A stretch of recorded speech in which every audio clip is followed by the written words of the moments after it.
demand and aggregate supply, its components विषय पर लगभग 5000 शब्दों की विस्तृत हिंदी स्क्रिप्ट। ये विद्यार्थियों, शिक्षक और YouTube वीडियो क्रिएटर्स के लिए अत्यंत मांग और आपूर्ति, उसके घटक aggregate demand and aggregate supply, its components, Hindi 5। क्या आपने कभी सोचा है कि देश की कुल नेशनल मांग और कुल आपूर्ति किस तरह से तय होती है? आप जिस भी चीज को खरीदते हैं, मोबाइल, सब्जी, कपड़े या कार, वह अंततः किसी न किसी उत्पादक के द्वारा बनाई गई होती है और आपका खर्च किसी अन्य की कमाई पर बनता है। यही है सामूहिक डिमांड एडी और समूह की मूल अवधारणा। यह विषय हमें समझने में मदद करता है कि एक संपूर्ण देश की अर्थव्यवस्था में खर्च और उत्पादन का संतुलन कैसे बनता है। 1. सामूहिक मांग एग्रीगेट डिमांड क्या है? सामूहिक मांग एक निश्चित समयावधि में एक देश की संपूर्ण अर्थव्यवस्था द्वारा खर्च की गई कुल राशि होती है। ये सभी क्षेत्र, उपभोक्ता, निवेशक, सरकार और विदेशी के खर्च को मिलाकर बनती है। परिभाषा: किसी देश की कुल मांग वह कुल खर्च है जो देश की वस्तुओं और सेवाओं पर विभिन्न क्षेत्र करते हैं। सामूहिक मांग के घटक components of aggregate demand. AD = C + I + G + X - M। घटक विवरण: C उपभोग व्यय कंजम्पशन एक्सपेंडिचर, परिवारों द्वारा वस्तुओं व सेवाओं पर खर्च। I निवेश व्यय, फर्मों द्वारा मशीनरी, भवन, स्टॉक आदि पर खर्च। G सरकारी व्यय गवर्नमेंट एक्सपेंडिचर, सड़कों, स्कूलों, पेंशन आदि पर सरकार द्वारा खर्च। X निर्यात, विदेशों को बेची गई वस्तुएं व सेवाएं। M आयात, विदेशों से खरीदी गई वस्तुएं व सेवाएं। ध्यान दें, M को शुद्ध विदेशी मांग नेट एक्सपोर्ट्स कहते हैं। 1.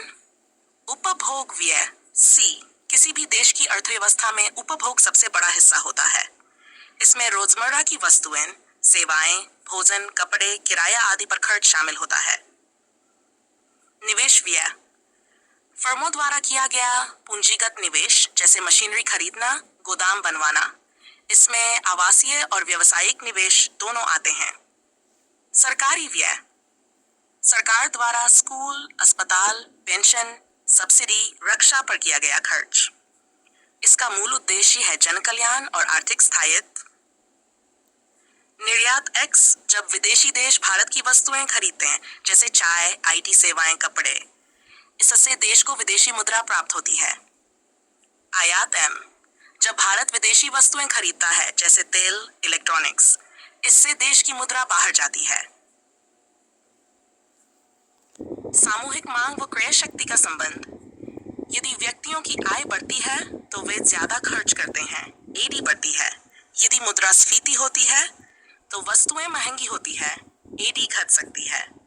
अगर सरकार कर घटा दे तो लोगों के पास खर्च करने लायक ज्यादा पैसा होता है। 4. सामूहिक आपूर्ति एग्रीगेट सप्लाई क्या है? सामूहिक आपूर्ति एक निश्चित समय में किसी देश की सभी फर्मों द्वारा उत्पादित वस्तुओं और सेवाओं की कुल राशि है। परिभाषा: AS वह कुल मात्रा है जिसे देश की फर्में विभिन्न मूल्य स्तरों पर बेचने को तैयार रहती हैं। AS का महत्व ये बताता है कि देश की उत्पादन क्षमता क्या है।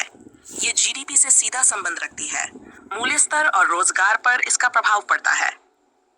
5. लघुकाल और दीर्घकाल में AS का आधार लघुकालीन AS, दीर्घकालीन AS, long run AS, LRAM। कीमतों पर प्रभाव सकारात्मक, निरपेक्ष, परफेक्टली इनलास्टिक। उत्पादन सीमित संसाधनों के अनुसार पूर्ण उत्पादन स्तर पर। श्रम, पूंजी कुछ अचल मान लिए जाते हैं, सभी संसाधन समायोज्य माने जाते हैं। AD और AS का संतुलन। उत्पादन और मूल्य निर्धारण। जब AD AS तब अर्थव्यवस्था संतुलन में होती है। यदि AD AS तो मांग अधिक और वस्तुएं कम होती हैं। मुद्रास्फीति यदि ADS तो वस्तुएं बिकती नहीं, बेरोजगारी और मंदी। 7. AD और AS वक्र का ग्राफिकल चित्रण आप आसानी से एक सरल ग्राफ बनाकर समझ सकते हैं। Y एक्सिस मूल्य स्तर लेवल, X एक्सिस राष्ट्रीय आय उत्पादक GDP, S ऊपर की ओर झुकती हुई, AD नीचे की ओर झुकती हुई। जहां AD और AS मिलते हैं, संतुलन बिंदु। मांग और आपूर्ति को प्रभावित करने वाले कारक, एडी को प्रभावित करने वाले कारक, उपभोक्ता की आय, कर नीति, ब्याज दर, मुद्रा आपूर्ति, सरकारी खर्च, निर्यात। एएस को प्रभावित करने वाले कारक, तकनीक, उत्पादन लागत, संसाधनों की उपलब्धता, सरकारी नीति, मजदूरी दर। नहीं, सरकारी नीति का प्रभाव नीति असर।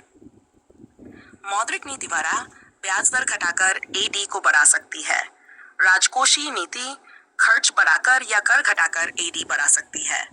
उत्पादन बढ़ाने की योजनाएं एएस में वृद्धि कर सकती हैं। 10. कोविड-19 और एडीएस पर प्रभाव उदाहरण। एडी घटा क्योंकि लोगों की आय कम हो गई, खर्च घट गया। एएस भी घटा क्योंकि फैक्ट्रियां बंद थीं, उत्पादन नहीं हो रहा था। सरकार ने पैकेज और ब्याज दर में कटौती जैसे उपाय किए। 11. अभ्यास प्रश्न 1. सामूहिक मांग क्या है? इसके 4 घटकों को समझाइए। 2. AD + C + I + X - M सूत्र को विस्तार से समझाइए। सामूहिक आपूर्ति से आप क्या समझते हैं? 4. लघुकालीन और दीर्घकालीन एएस में क्या अंतर है? एडी एएस की स्थिति में क्या प्रभाव होते हैं? 6. मूल्य स्तर और एडी एएस के बीच क्या संबंध है? मुद्रा नीति और एडी पर उसका प्रभाव समझाइए। 8. निवेश व्यय किसे कहते हैं? इसके घटक क्या हैं? 9. ग्राफ बनाकर एडी और एएस के संतुलन को दिखाइए। जेडी घटने की 2 संभावित स्थितियां बताइए। निष्कर्ष: सामूहिक मांग और आपूर्ति किसी भी देश की अर्थव्यवस्था की धड़कन है। इन दोनों में संतुलन से ही होता है। मूल्य स्थिरता, रोजगार में वृद्धि, आर्थिक विकास, समाज में संतोष। अगर सरकार, उपभोक्ता और फर्में सही निर्णय लें और सही समय पर हस्तक्षेप हो तो ये संतुलन बना रहता है और अर्थव्यवस्था स्थिर और समृद्ध बनी रहती है।